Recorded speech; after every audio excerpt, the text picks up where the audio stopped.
Hello there, and welcome to the Snoozy Explorer. I'm so very glad you found your way here tonight. Perhaps you've had a long day filled with hurried moments and endless noise. Or perhaps you're simply the sort of person who finds comfort in tales of human achievement, of patience, and of beauty slowly unveiled across years rather than minutes. Either way, this evening's journey is for you. You have nothing to do now but rest. Let your shoulders drop, your breathing deepen, and your thoughts begin to wander like mist across a quiet river. Because tonight, we are not rushing anywhere. We are drifting back through centuries to witness something extraordinary taking shape, stone by stone, breath by breath, across more than 2 decades of human devotion. We're going to explore how the Taj Mahal was built. Not in haste, but slowly. Not with modern machinery, but with hands and hearts and an empire's resources. Not as a monument to power alone, but as a promise kept in marble. You'll hear of elephants carrying white stone across 1,000 miles, of scaffolding that rose like wooden mountains, of craftsmen whose names are lost but whose fingerprints remain in lattice screens and inlaid flowers. Some of what you hear tonight may surprise you, or at the very least let your mind rest on something beautiful as sleep finds you.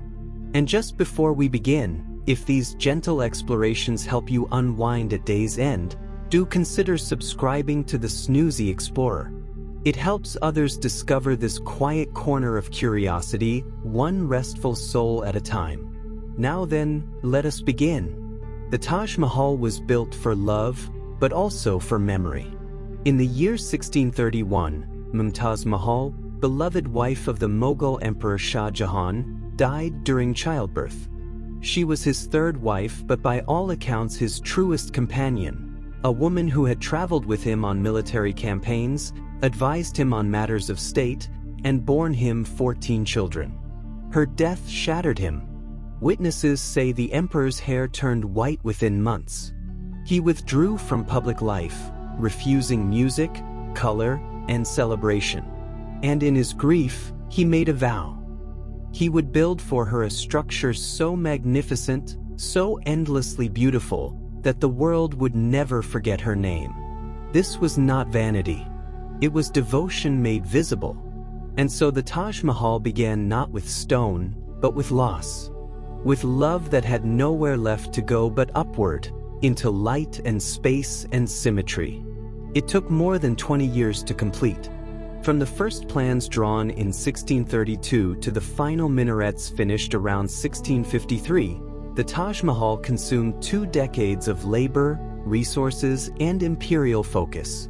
20 years is longer than many wars, longer than some reigns, long enough for children born at the start of construction to become workers themselves by its end. The building rose slowly, season by season, as the Mughal Empire hummed with life around it. Trade routes shifted. Battles were fought and won. Emperors aged. And through it all, on the southern bank of the Yamuna River in Agra, something luminous and symmetrical was taking form in white marble, growing upward like a prayer made solid. The site was chosen for its position along the river. Shah Jahan selected a plot of land that had once been owned by a Rajput nobleman, and he acquired it through exchange, offering the man a grand palace elsewhere in the city. The location was strategic. It lay along the Yamuna's bend, visible from the emperor's own quarters in the Agra fort upstream. He could look out each morning and evening and watch the monument take shape. The river also provided a natural mirror, doubling the structure's beauty in reflection.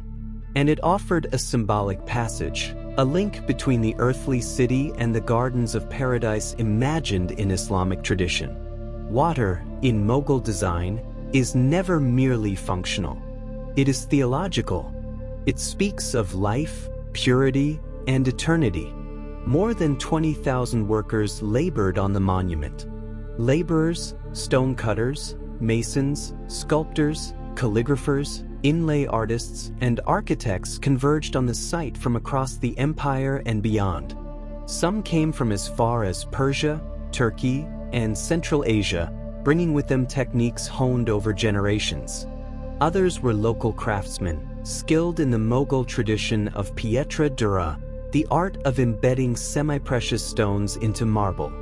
There were also common laborers, men who hauled stone and mixed mortar and built the wooden scaffolding that climbed higher each year. These workers lived in temporary townships around the site, entire villages of tents and workshops. The Taj Mahal was not built in isolation. It was built within a bustling, breathing city of hands. 1,000 elephants transported the marble from Rajasthan. The primary building material, pure white marble, was quarried from the hills of Makrana, more than 200 miles to the southwest. This stone, prized for its translucence and fine grain, had to be extracted in massive blocks, loaded onto ox-drawn carts, and then transferred to elephants for the long journey to Agra. Each elephant could carry several tons, moving in slow caravans across dusty roads and river crossings. It was a logistical marvel. The marble arrived in rough-hewn slabs, still bearing the marks of chisels and wedges. Only on site would it be polished, carved, and fitted into place. The elephants returned again and again year after year, their footsteps worn into the earth, carrying the bones of a future wonder. The foundation was dug to reach groundwater. Before any marble could be laid, the site had to be prepared with extraordinary care. Workers excavated the riverbank soil down to the water table, then filled the foundation with layer upon layer of compacted rubble and mortar.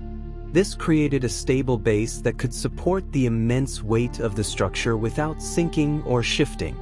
Wells were dug into the foundation, filled with stone and iron, creating a grid of deep pillars.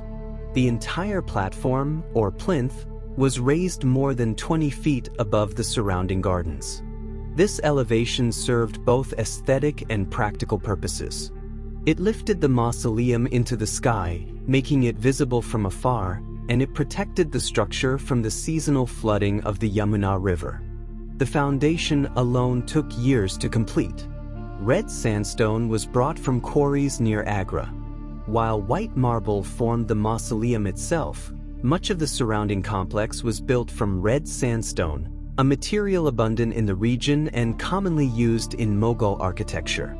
The grand gateway, the perimeter walls, and the mosque flanking the main tomb were all constructed from this warm, rust-colored stone. It contrasts beautifully with the marble, grounding the ethereal white structure in earthly weight. Sandstone is easier to carve than marble, and it ages gracefully, darkening slightly with time and weather.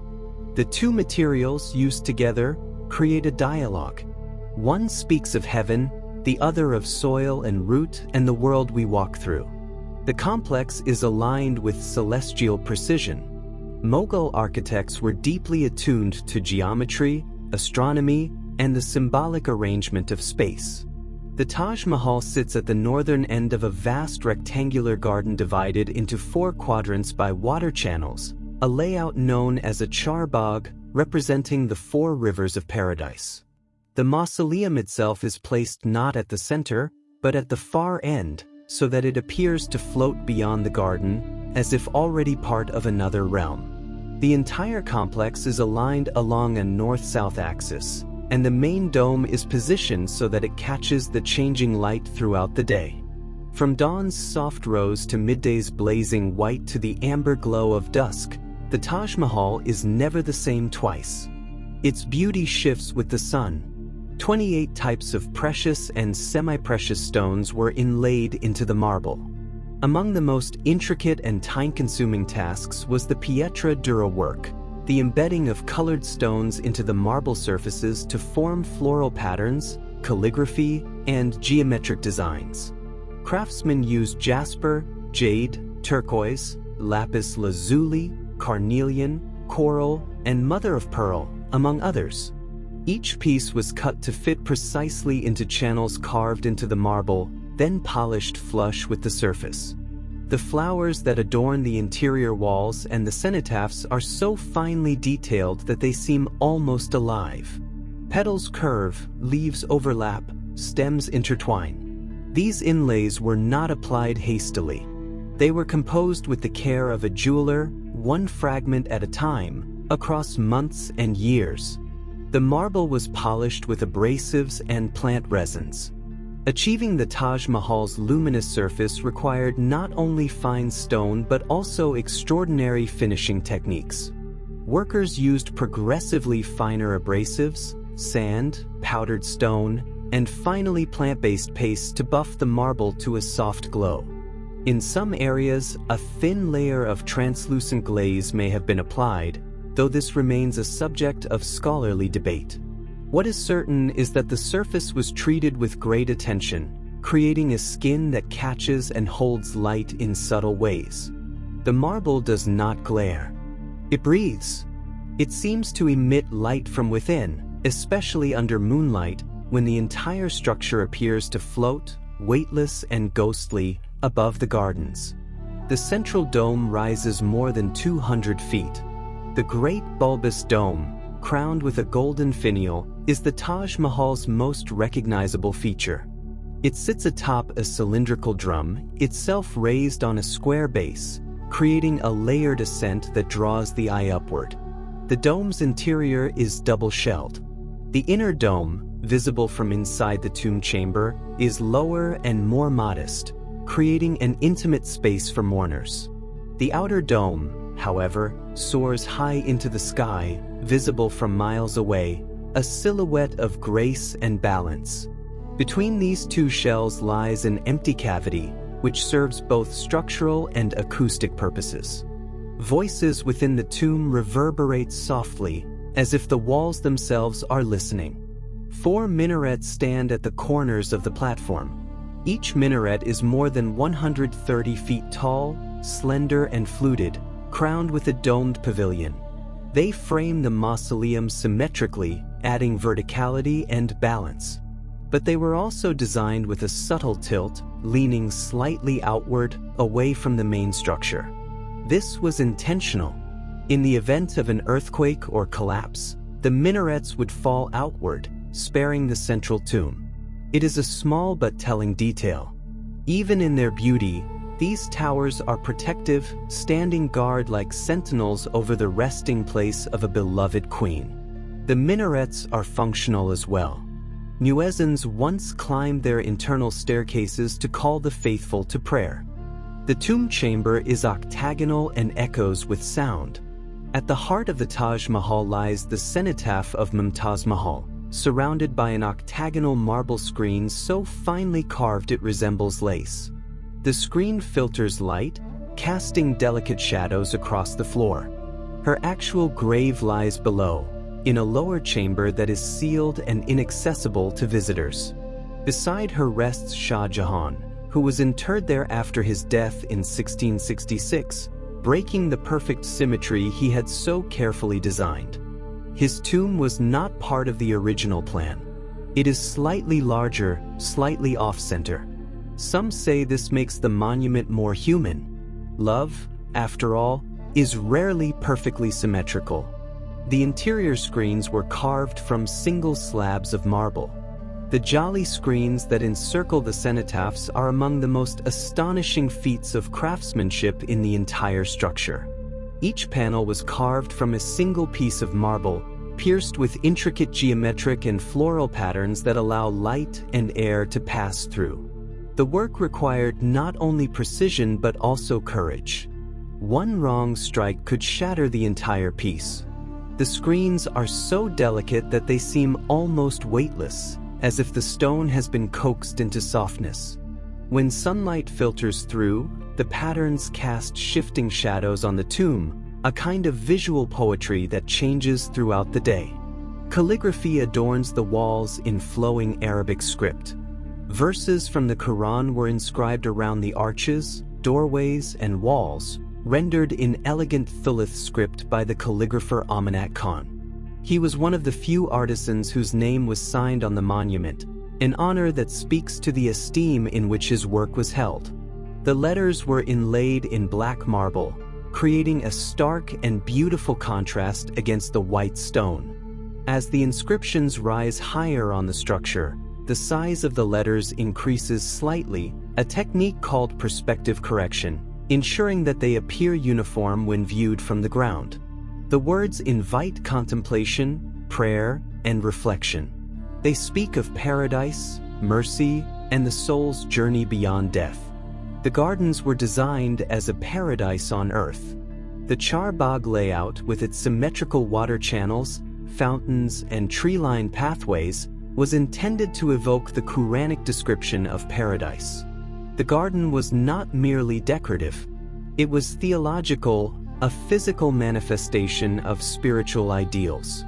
Originally, the garden would have been filled with fruit trees, flowering plants, and pools stocked with fish.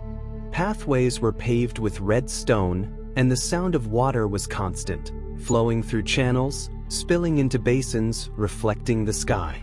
Visitors would enter through the Great Gate, walk slowly through this ordered landscape, and arrive finally at the raised platform where the mausoleum stood, a vision in white, the culmination of a journey from earth to heaven. The Great Gate is a structure of its own grandeur. Before visitors even glimpse the Taj Mahal, they pass through a monumental gateway built of red sandstone and adorned with calligraphy, floral inlays, and geometric patterns. The gate is 3 stories tall, topped with domed kiosks and flanked by arched recesses. It frames the view perfectly. As you walk through its central arch, the Taj Mahal is revealed suddenly, completely, as if the world has been holding its breath. This moment of revelation was carefully orchestrated. The gate compresses space and attention, then releases it all at once. The effect is overwhelming even today. It is architecture as theater, as pilgrimage, as emotional crescendo. Shah Jahan intended a matching mausoleum across the river. According to some historical accounts, the emperor envisioned a second tomb for himself to be built in black marble on the opposite bank of the Yamuna, connected to the Taj Mahal by a bridge. This remains one of history's romantic legends, though evidence is debated. What is certain is that Shah Jahan's own plans for grandeur were interrupted. He was deposed by his son Aurangzeb in 1658 and imprisoned in Agra Fort. From his cell, he could still see the Taj Mahal across the river, a view he is said to have gazed upon until his death. Whether he intended a twin or not, fate placed him beside Mumtaz in the end, within the monument he built for her. The building process employed a massive ramp system. To lift the enormous blocks of marble and sandstone into place, workers constructed an earthen ramp that spiraled upward around the structure, growing taller as the building rose. Some estimates suggest this ramp was miles long, a coiling path of compacted earth and brick that allowed elephants, oxen, and human laborers to haul materials to ever greater heights. As each level of the mausoleum was completed, the ramp was built higher. When the structure was finally finished, the ramp was slowly dismantled, carted away in reverse, leaving the gleaming marble tomb standing free. The ramp itself was a monument, though temporary, a testament to patience and planning. Workers used a type of mortar that hardened like stone. The mortar binding the marble blocks together was not ordinary lime paste. It was a specialized blend that included ground seashells, marble dust, and organic binders that made it extraordinarily strong and durable. Once set, this mortar became nearly as hard as the stone itself, ensuring the structure. The funds came from the Mughal treasury, supported by taxes, tributes, and the wealth generated by one of the world's richest empires at its height. Shah Jahan spared no expense. Materials were sourced from across Asia. Master craftsmen commanded high wages. The project was a statement not only of love but of imperial power, a demonstration that the Mughal Empire could achieve what others could not. Thousands of artisans worked in specialized guilds. The labor force was organized into guilds according to skill. There were guilds for stonemasons, for inlay workers, for calligraphers, for painters, for gardeners, for plumbers who designed the water channels. Each guild had its own hierarchy, with master craftsmen overseeing apprentices. Knowledge was passed down through demonstration and repetition. The pietra dura artists, for example, often worked in family workshops, teaching sons and nephews the painstaking techniques of cutting and fitting gemstones. This was not assembly line labor. It was artisanship of the highest order, requiring years of training and immense patience. The Taj Mahal is, in essence, a collective masterpiece signed by thousands of anonymous hands. The complex includes a mosque and a matching guest house. Flanking the mausoleum on either side are two identical red sandstone structures. To the west is a mosque, facing Mecca, used for prayer. To the east is a jawab, or answer, a mirror image building constructed purely for symmetry. It was not functional as a mosque, since it did not face the correct direction. Its sole purpose was balance, the completion of a visual harmony. This dedication to symmetry extended throughout the complex. Every element had a counterpart. Every line was answered by another. In Mughal aesthetics, balance was not optional. It was sacred, a reflection of divine order. The Yamuna River once flowed closer to the structure. In Shah Jahan's time, the river ran much nearer to the Taj Mahal's foundation, and the gardens extended down to its banks. Visitors could arrive by boat, approaching the monument from the water. Over the centuries, the river's course has shifted, and its flow has diminished. Today, there is a visible gap between the structure and the water, and the river is often reduced to a sluggish stream, especially during dry seasons. Environmental degradation, dam construction upstream, and urban expansion have all contributed. The reflection that once doubled the Taj Mahal's beauty in the Yamuna's surface is now only occasionally visible. The monument remains, but the landscape around it has changed. The monument has survived wars, looting, and colonial rule. During the Indian Rebellion of 1857, British soldiers defaced parts of the structure, prying out precious stones from the inlays to keep as souvenirs. The Taj Mahal was stripped, piece by piece, in places. Later, under British colonial administration, there were even discussions of dismantling the entire structure and shipping the marble to England. Thankfully, such plans were abandoned, but the monument was neglected, overgrown, and misunderstood for much of the 19th century. It was only in the early 20th century, as India's independence movement grew, that the Taj Mahal was reclaimed as a national symbol, and efforts to restore and preserve it began in earnest. The dome was designed to resemble a pearl on a throne. Descriptions from the Mughal court poets often compared the Taj Mahal's dome to a luminous pearl, a celestial orb, or the dome of heaven itself. The architects may have drawn inspiration from Persian and Central Asian traditions, where domes symbolized the sky and divine presence. The bulbous shape, with its gentle curve and pointed finial, is both graceful and imposing. It does not dominate aggressively but rises naturally, as if the building itself is reaching upward in longing. The dome is not static. Depending on the time of day and the quality of light, it can appear rounded or elongated, solid or ethereal. It shifts as grief shifts, as memory shifts. The white marble changes color with the light. This is one of the Taj Mahal's most enchanting qualities. At dawn, the marble glows soft pink, touched by the first rays of the sun. By midday, under harsh light, it blazes white, almost too bright to look at directly. In the afternoon, as the sun lowers, it takes on golden and amber hues. And under the full moon, the entire structure turns silver blue, ghostly and dreamlike, as if it belongs more to the sky than to the earth. The marble's translucence allows it to absorb and reflect the surrounding light, making the building a living canvas. It is never static. It breathes with the day. Mughal emperors believed in architecture as a form of devotion. For Shah Jahan and his predecessors, building was an act of piety, a way of giving form to spiritual ideals. The Taj Mahal was not merely a tomb but a statement of faith, a physical prayer for his wife's soul. Islamic tradition speaks of paradise as a garden, a place of flowing water, shade, and eternal peace. By creating such a space on earth, Shah Jahan was not only honoring Mumtaz Mahal but also constructing a threshold between worlds, a place where visitors could contemplate mortality, beauty, and the divine. Architecture, in this tradition, is theology made tangible. The construction required an enormous logistical network. Beyond the workers at the site, there was an entire supply chain stretching across the empire and beyond. Stone had to be quarried, transported, and stockpiled.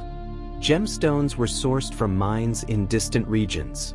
Lapis lazuli from Afghanistan, turquoise from Tibet, jade from China. Skilled artisans traveled for months to reach Agra. Food, water, and shelter had to be provided for tens of thousands of people. Records were kept meticulously by Mughal administrators, documenting expenditures, materials, and timelines. The Taj Mahal was not built in isolation. It was the culmination of an empire's wealth, organization, and ambition. Some workers spent their entire careers on a single section.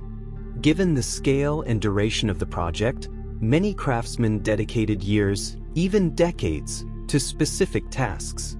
A master inlay artist might spend his entire working life on the interior screens or the floral panels of one chamber. A calligrapher might carve only a few verses over many years, ensuring each letter met the highest standard. This kind of patience is difficult to fathom today. But in the 17th century, time moved differently. A life's work could be a single wall, a single arch. And that work would outlast not only the artisan but his children, his grandchildren, and countless generations to come. The work demanded not only skill but immense concentration, hour after hour, day after day. Some artisans were brought from Persia and Central Asia. The Mughal court actively recruited master craftsmen from across the Islamic world, offering generous payment and the promise of working on a project of historic significance.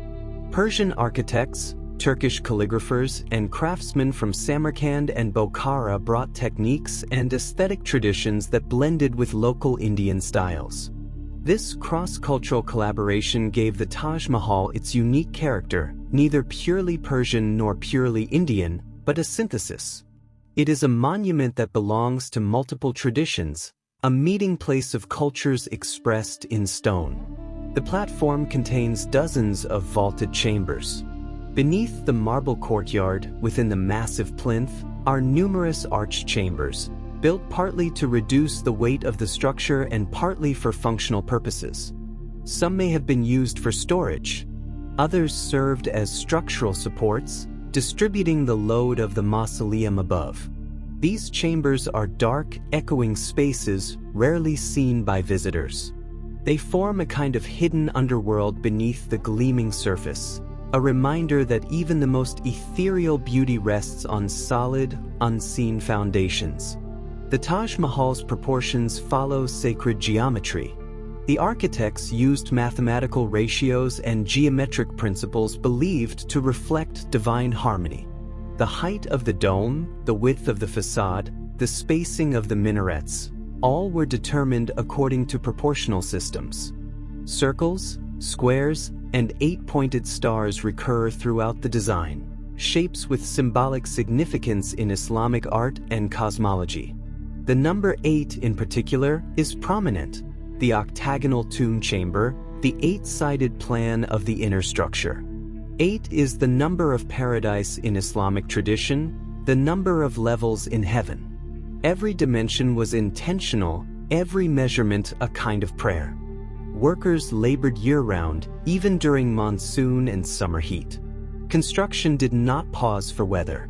During the scorching summers, when temperatures in Agra can exceed 110 degrees Fahrenheit, workers toiled in the brutal heat. During the monsoon, they worked in downpours and ankle-deep mud.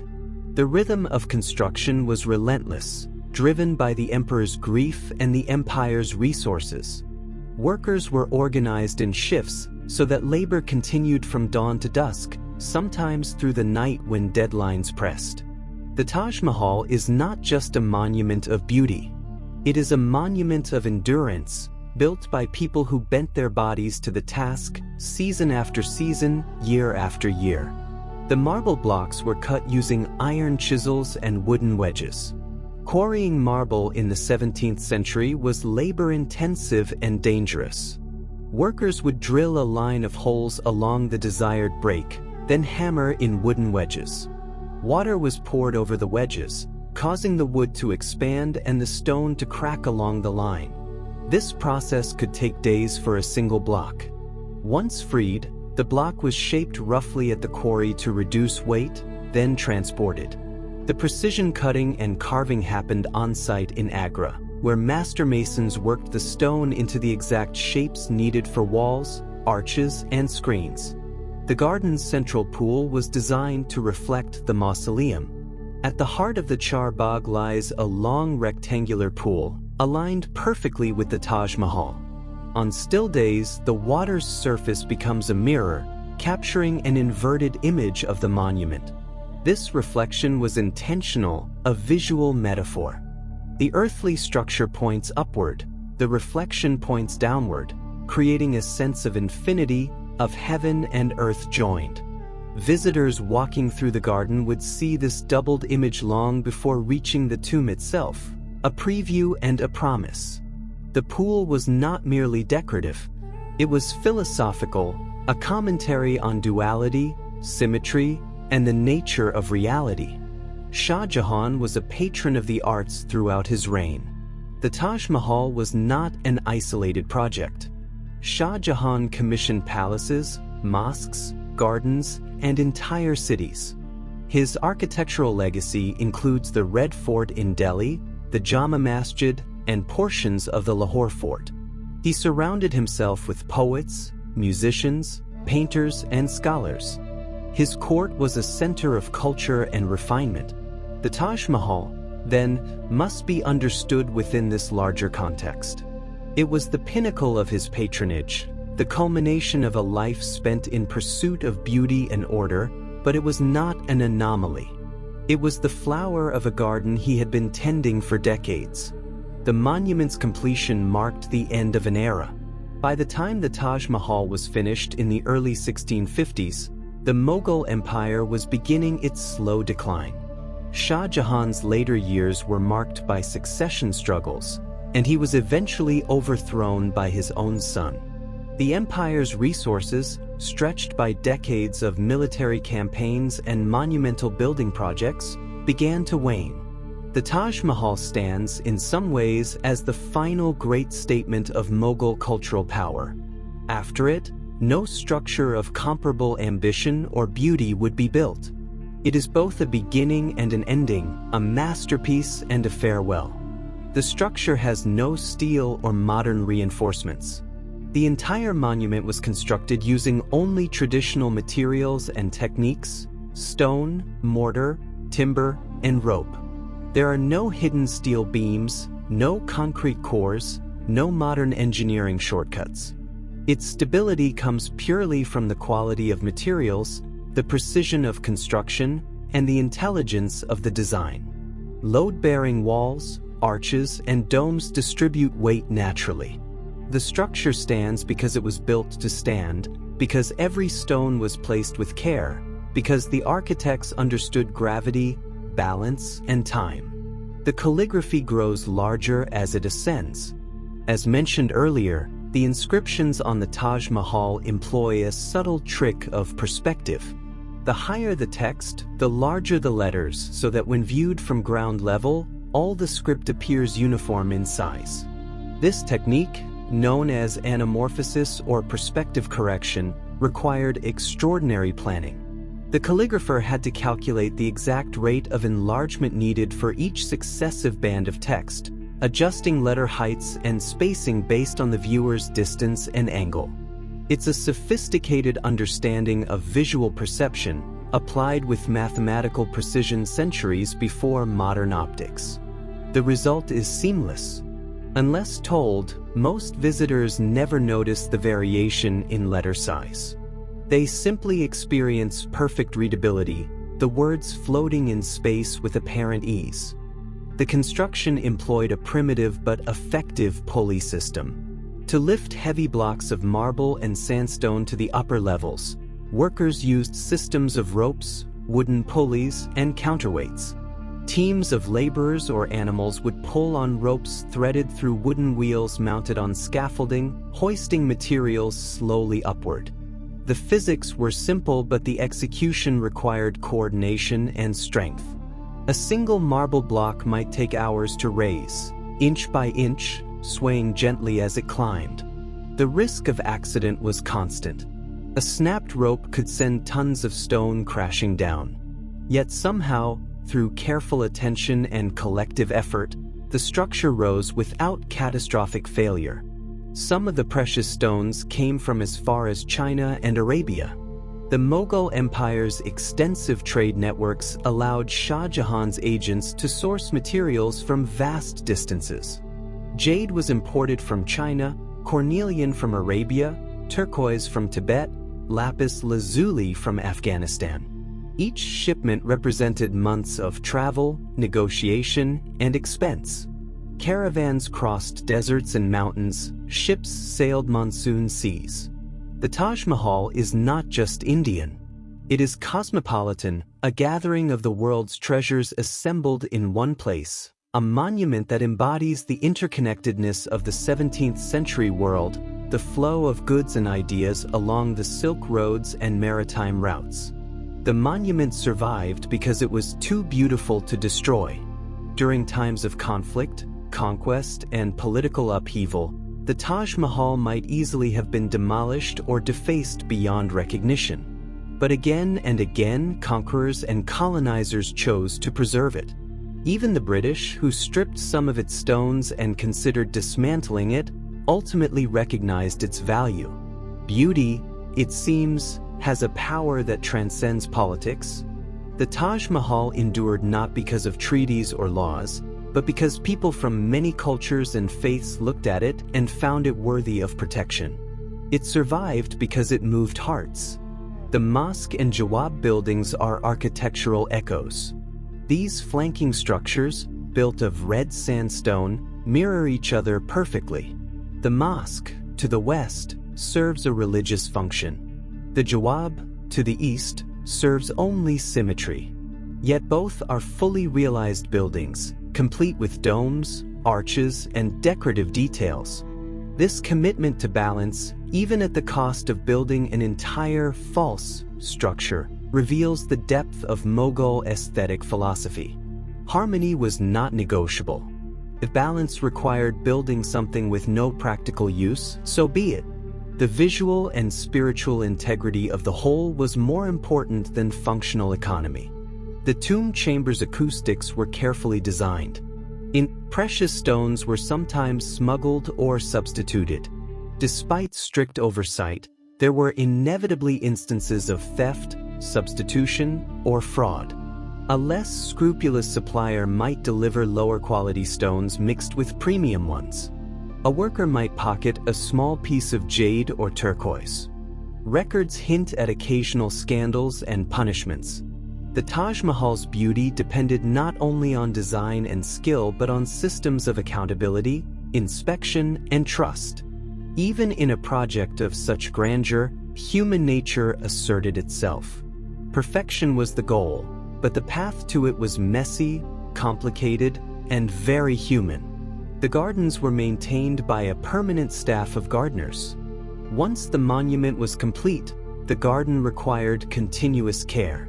Trees needed pruning, channels needed cleaning, flowers needed planting. A dedicated workforce lived on site, responsible for keeping the charbagh in pristine condition. In Shah Jahan's time, the garden would have been lush and vibrant, filled with seasonal blooms and the scent of jasmine and roses.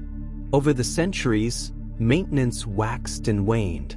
During periods of neglect, the garden grew wild. During periods of restoration, it returned to order. Today, it is carefully maintained, though perhaps less elaborate than in its original form. The monument has endured earthquakes relatively unscathed.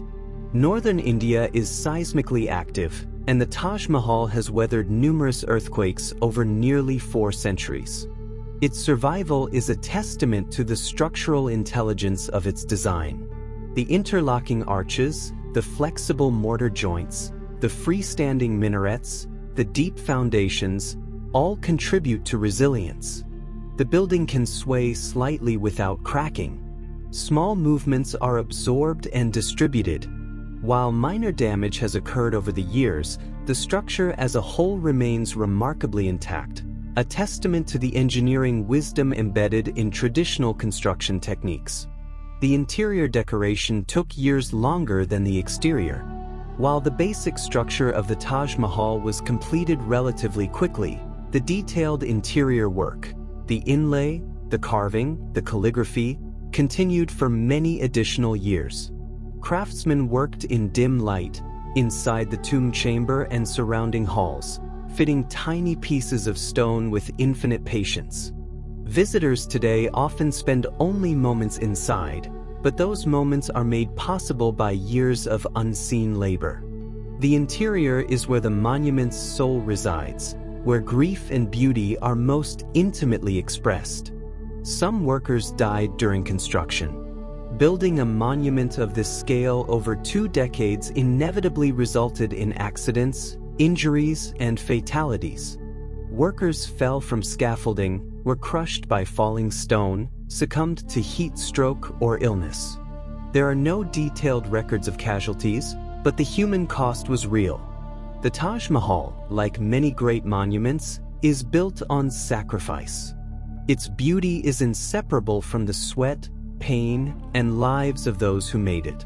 When we gaze at the marble, we are also, whether we know it or not, honoring those nameless workers who gave their labor and sometimes their lives. The marble was transported during the cooler months. Logistical planning accounted for seasonal conditions. The long journey from Makrana to Agra was difficult enough without the added burden of summer heat. Caravans likely moved primarily during autumn and winter, when temperatures were milder and water sources more reliable. Monsoon rains would have made roads impassable. Summer heat would have stressed the animals and workers. The flow of materials, therefore, had a rhythm, a seasonal pulse that shaped the pace of construction. Building the Taj Mahal required patience not only in execution but in timing, in waiting for the right conditions. The monument's symmetry extends to the smallest details.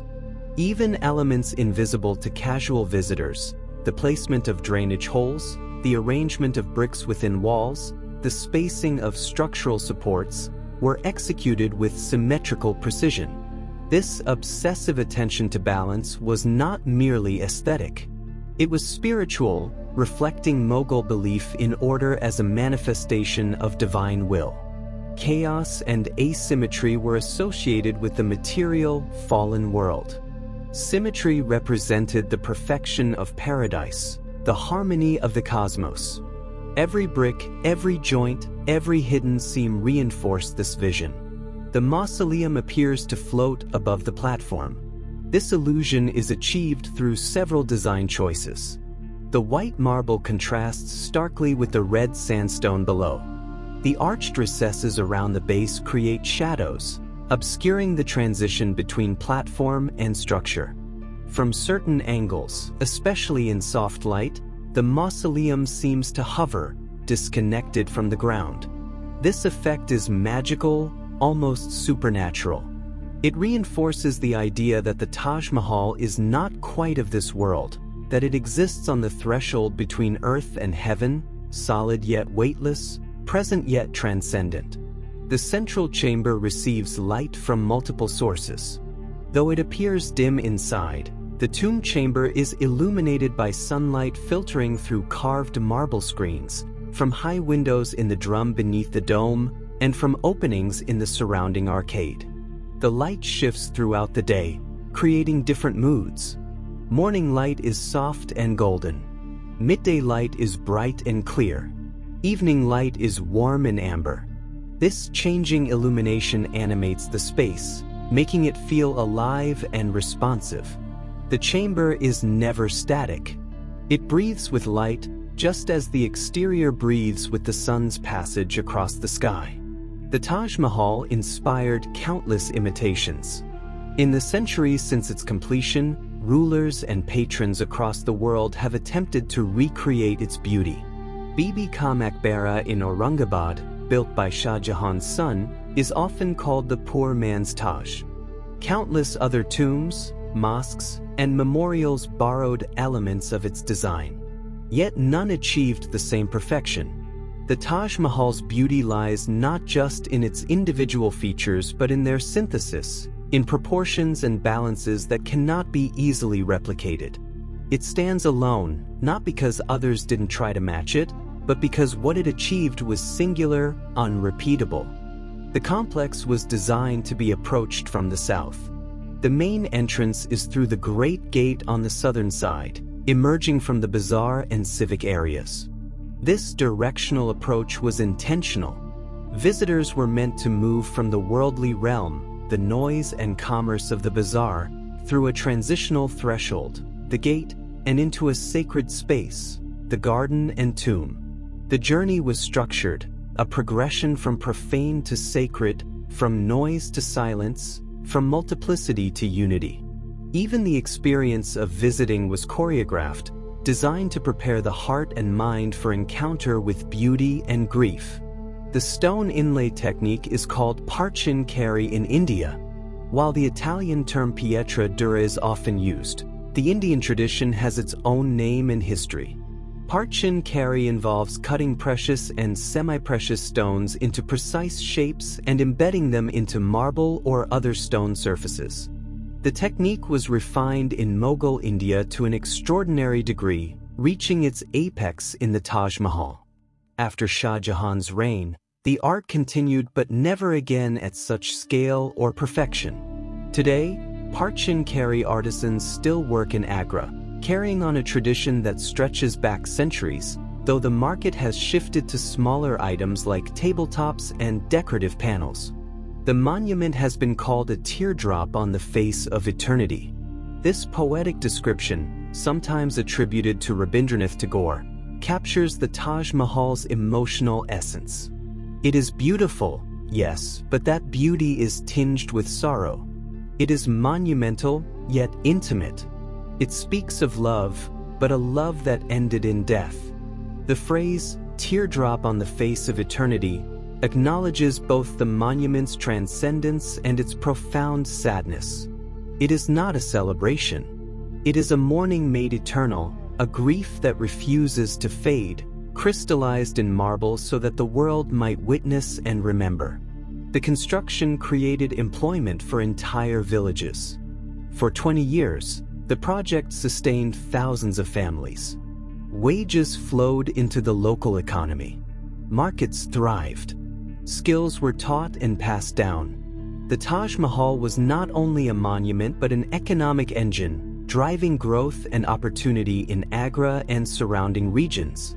When construction ended, there was likely a period of adjustment as workers dispersed, seeking new projects or returning to other trades.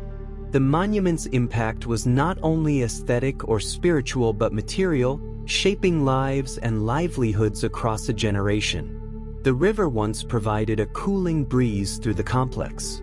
In its original context, with the Yamuna flowing close and full, the Taj Mahal would have enjoyed natural ventilation. Breezes off the water would have cooled the gardens and swept through the open arches of the mausoleum. The entire complex was designed with climate in mind, using water, shade, and airflow to create comfortable spaces in India's intense heat. Today, with the river diminished and the surrounding urban environment changed, some of this natural cooling has been lost. The monument endures, but its relationship with the landscape has shifted. Shah Jahan spent his final years gazing at the monument from prison. After his son Aurangzeb seized power in 1658, Shah Jahan was confined to the Agra fort. His quarters included a small balcony with a view across the Yamuna River to the Taj Mahal.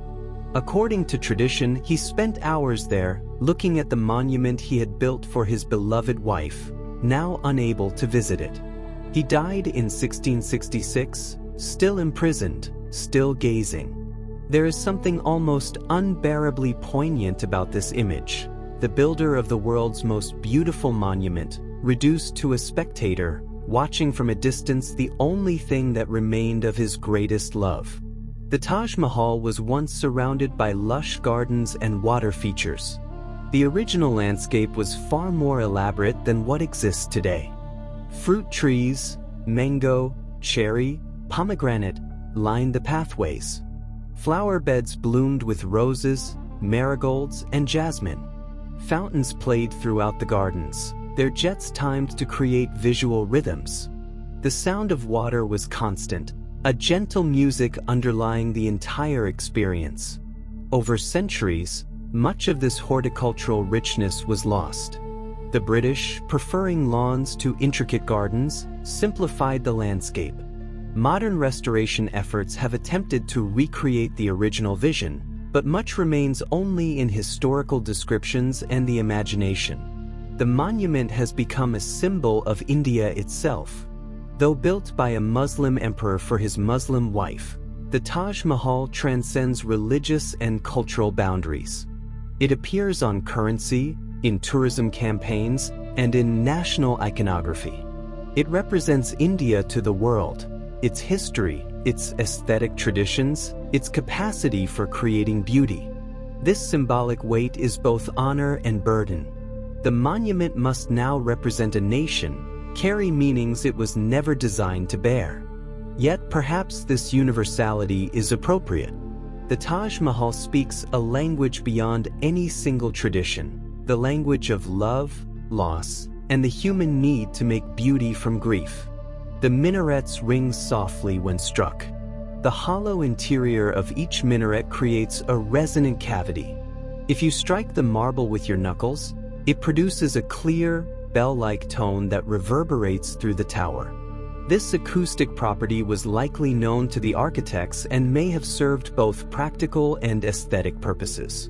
The call to prayer, sung from the minaret galleries, would have been amplified and enriched by these resonances. The entire structure, in a sense, is an instrument designed to carry sound, to respond to human voice and presence. The black calligraphy was inlaid letter by letter. Each letter of each word of each verse was cut separately from black stone and fitted into a channel carved into the white marble. A single line of text might contain dozens of individual pieces. A full panel of calligraphy might contain thousands. The work was meticulous, repetitive, and demanding. Yet the result appears effortless, as if the words were painted or printed rather than assembled from stone fragments. This invisibility of effort is part of the Taj Mahal's magic. It hides the labor, presenting only the finished beauty. The Taj Mahal has survived pollution and environmental damage. In recent decades, air pollution from factories, vehicles, and coal burning has discolored the marble, turning it yellow-brown in places. Acid rain has etched the surface.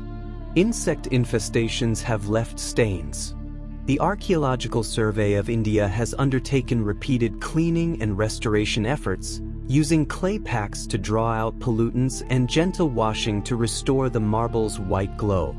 Protecting the monument now requires not just preservation but active intervention, a constant struggle against the environmental degradation of the modern world. The central dome is actually a double dome. As mentioned earlier, the dome has two shells, an inner, lower dome visible from inside the tomb chamber, and an outer, higher dome that forms the monument's iconic silhouette. Between these two shells is an empty space, several meters thick, that serves both structural and acoustic purposes. This technique, borrowed from Persian and Central Asian architecture, allows the external profile to be dramatic and soaring while keeping the interior space intimate and human-scaled. It is an elegant solution to competing needs, a way of balancing grandeur with grace. The garden was originally divided into 16 sunken parterres. The charbagh was not flat but terraced, with flower beds set lower than the walkways so that visitors looked down upon them. This created a sense of abundance, of the gardens spilling over with life. Each parterre was planted with different species, creating a patchwork of colors, textures, and scents. The division into 16 squares, 4 by 4, held symbolic significance related to Islamic cosmology and garden traditions. Today, much of this complexity has been simplified into lawns, easier to maintain but less evocative of the original vision. The monument has been measured and studied exhaustively. Archaeologists, architects, historians, and engineers have analyzed every dimension of the Taj Mahal, seeking to understand its construction, symbolism, and engineering. Laser scans have created three-dimensional digital models. Chemical analysis has identified the sources of stones and mortars. Acoustic studies have mapped sound behavior in the dome. These investigations have deepened our appreciation while also generating ongoing debates. Some mysteries remain. Some questions may never be answered. The Taj Mahal, for all its visibility, still holds secrets. The structure was cleaned and restored in the 1990s and 2000s. A major conservation effort used a traditional method, applying a clay paste, Multani Mitti, to the marble, allowing it to absorb pollutants, then gently washing it away. The process was painstaking, conducted panel by panel over several years. The result was dramatic. The marble returned to its original luminous white. But the underlying problem, pollution, continues. The restoration is not a permanent solution but a holding action, buying time while efforts continue to reduce pollution in the region. The Taj Mahal changes appearance with the seasons. During the monsoon, when clouds gather and rain falls, the monument takes on a brooding, melancholy quality. In winter, when morning mist rises from the Yamuna, it appears ghostly, half-dissolved. The construction required constant problem-solving and innovation. Building at this scale without modern tools or engineering software demanded ingenuity. When a design proved impractical, adjustments were made. When materials were unavailable, substitutes were found. When structural issues arose, solutions were improvised. The Taj Mahal is as much a monument to human adaptability as to imperial power. It represents not just vision but persistence, not just planning but the capacity to respond, adjust, and overcome obstacles. The monument has inspired countless poems, songs, and stories. From Mughal court poetry to contemporary novels, the Taj Mahal appears again and again as a symbol of love, beauty, and loss. Musicians have composed ragas in its honor. Filmmakers have used it as a backdrop. Painters have attempted to capture its light. It has entered global consciousness, recognized even by those who will never visit. In this way, the monument has transcended its physical form, becoming an idea, a myth, a universal reference point. The garden's trees were chosen for symbolic and practical reasons. Cypress trees, symbolizing death and eternity, were planted alongside fruit trees representing life and abundance. This juxtaposition of symbols, death and life, mourning and celebration, runs throughout the complex. The trees also provided shade, essential in Agra's heat, and their roots helped stabilize the soil. Beauty and function intertwined, each enhancing the other, neither sacrificed for the sake of the other. The monument requires ongoing maintenance and conservation. Even now, teams of conservators work continuously to preserve the Taj Mahal. Marble is cleaned, cracks are filled, drainage systems are maintained, vegetation is controlled. Tourism, while generating revenue, also causes wear. Millions of footsteps, billions of breaths, create cumulative impact. Preserving the monument is not a one-time effort but an endless commitment, a generational responsibility to protect what 4 centuries have not yet destroyed. The Taj Mahal was built with the wealth of an empire. The resources Shah Jahan commanded were vast, accumulated through taxation, trade, and conquest.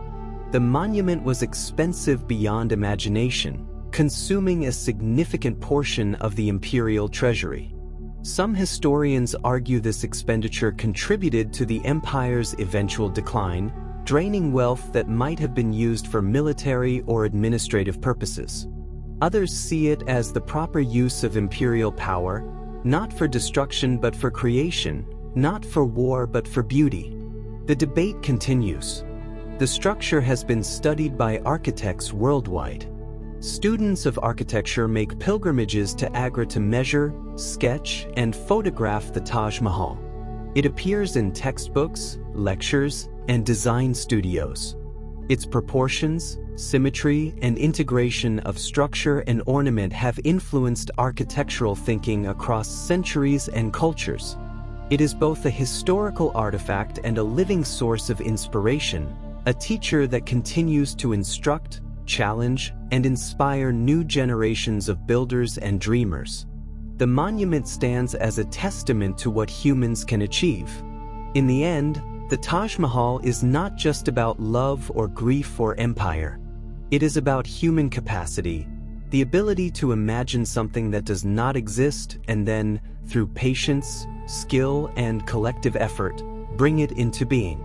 It is about transforming emotion into form, making the invisible visible, giving shape to yearning. It stands as proof that beauty matters, that some things are worth 20 years of labor, that grief can be acknowledged without being erased, and that love, though it ends, can leave something behind that endures. And now, the marble begins to fade into the softness of your thoughts.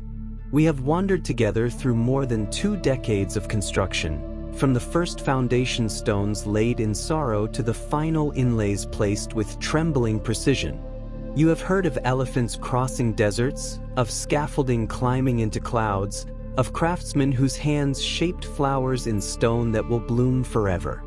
You have walked through gardens designed as paradise, stood beneath domes that echo with centuries of prayer, and gazed at calligraphy that rises, letter by letter, toward heaven. You are connected to this story, as all humans are. The same hands that carved the Taj Mahal's marble screens are the hands that built the place where you live. The same patience that guided 20 years of construction lives in anyone who has worked toward something beautiful, something difficult, something worth doing. The same love that moved Shah Jahan to build a monument for his wife exists in every heart that has mourned, remembered, and refused to let go. Tonight, as you rest, the Taj Mahal still stands on the banks of the Yamuna. The sun still rises and sets upon its domes. Light still filters through its screens, casting patterns on the floor. Visitors still arrive, pause, and fall silent before its beauty. And somewhere, in the stillness of the tomb chamber, 2 souls rest together, finally reunited beneath marble and sky. If you happen to still be awake, you might continue to the next journey. But for now, let your breathing slow. Let your muscles soften. Let the images of white marble and reflected pools carry you gently toward sleep. The Taj Mahal took 20 years to build, but you have all night to dream. Rest well, gentle explorer. Until we meet again in another time, another place, another story of patience and beauty slowly revealed. Good night.